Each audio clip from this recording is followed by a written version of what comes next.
Assalamualaikum warahmatullahi wabarakatuh. Saya di sini akan menjelaskan rencana pelaksanaan pembelajaran RPP kelas 7 semester 1 tentang akhlak. Untuk yang pertama yaitu kompetensi inti. Yang pertama, menghargai dan menghayati ajaran agama yang dianutnya. Yang kedua, menjelaskan perilaku jujur, disiplin, tanggung jawab, peduli, santun, percaya diri dalam berinteraksi, serta efektif dengan lingkungan sosial dan alam dalam jangkauan pergaulan dan keberadaannya. Memahami pengetahuan faktual, konseptual, dan prosedural berdasarkan rasa ingin tahunya tentang ilmu pengetahuan, teknologi, seni budaya terkait fenomena dan kejadian tempat tampak mata. Kemudian mencoba mengolah dan menyaji dalam ranah konkret dan ranah abstrak sesuai dengan yang dipelajari di sekolah dan sumber lain sama dengan sudut pandang atau teori.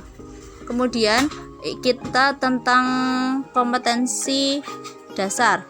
Untuk kompetensi dasar, yang pertama, meyakini bahwa jujur, amanah, dan istiqomah adalah perintah agama. Yang kedua, menunjukkan perilaku jujur, amanah, dan istiqomah dalam kehidupan sehari-hari. Yang ketiga, memahami makna perilaku jujur, amanah, dan istiqomah. Kemudian yang keempat, menyajikan makna perilaku jujur, amanah, dan istiqomah. Kemudian indikator pencapaian yang harus dicapai untuk pertemuan kali ini yaitu pertama, meyakini bahwa jujur disayang oleh Allah. Yang kedua, meyakini bahwa amanah adalah perintah agama. Yang ketiga, meyakini bahwa istiqomah adalah perintah agama. Yang keempat, membiasakan diri perilaku jujur dalam kehidupan sehari-hari. Yang kelima, membiasakan diri berperilaku amanah dalam kehidupan sehari-hari, membiasakan diri berperilaku istiqomah dalam kehidupan sehari-hari, menjelaskan pengertian jujur, menyebutkan dalil tentang jujur, hikmah perilaku jujur, membiasakan perilaku jujur, menjelaskan pengertian amanah, menyebutkan dalil tentang amanah, hikmah perilaku amanah, membiasakan berperilaku amanah, menjelaskan pengertian istiqomah, menyebutkan dalil tentang istiqomah, hikmah perilaku jujur, membiasakan perilaku jujur, menyajikan makna perilaku jujur, menyajikan makna perilaku amanah, dan menyajikan makna perilaku istiqomah. Untuk kemudian yaitu materi pembelajaran untuk pertemuan yang pertama, yaitu kita akan membahas tentang jujur, pengertian jujur, dalil nakli perintah tentang jujur, hikmah perilaku jujur, pembiasaan berperilaku jujur. Untuk selanjutnya yaitu pertemuan yang kedua tentang pengertian amanah, dalil nakli perintah amanah, hikmah perilaku amanah, pembiasaan perilaku amanah. Kemudian untuk pertemuan yang ketiga yaitu tentang istiqomah, dalil nakli tentang istiqomah, hikmah berperilaku istiqomah, pembiasaan perilaku istiqomah. Selanjutnya ini dijelaskan ada langkah-langkah ya, langkah-langkah pembelajaran. Bisa dibaca nanti.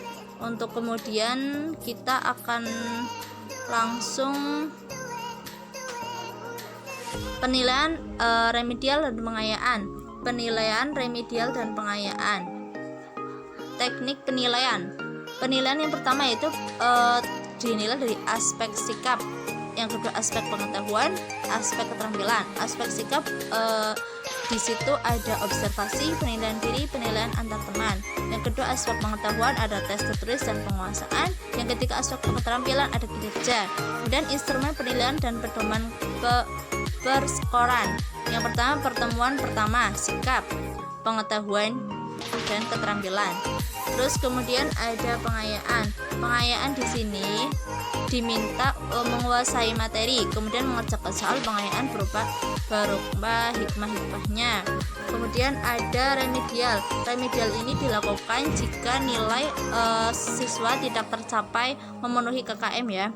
Peserta didik yang belum menguasai materi diajarkan kembali dengan secara yang lebih sederhana dan dilakukan penilaian kembali tentang tentang jujur, istiqomah, dan amanah. Kemudian di sini ada alat media dan sumber pembelajaran yang digunakan. Untuk yang media atau alat, yang pertama presentasi menggunakan PowerPoint, yang kedua menggunakan gambar, speaker aktif, dan LCD TV atau laptop.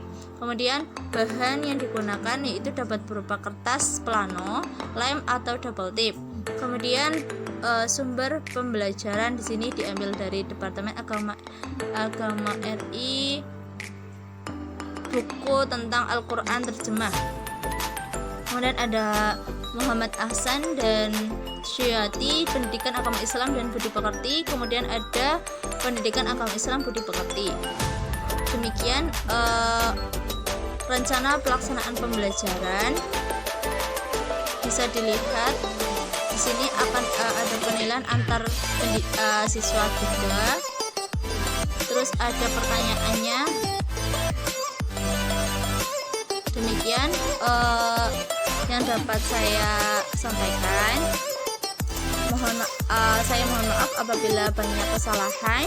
Wassalamualaikum warahmatullahi wabarakatuh.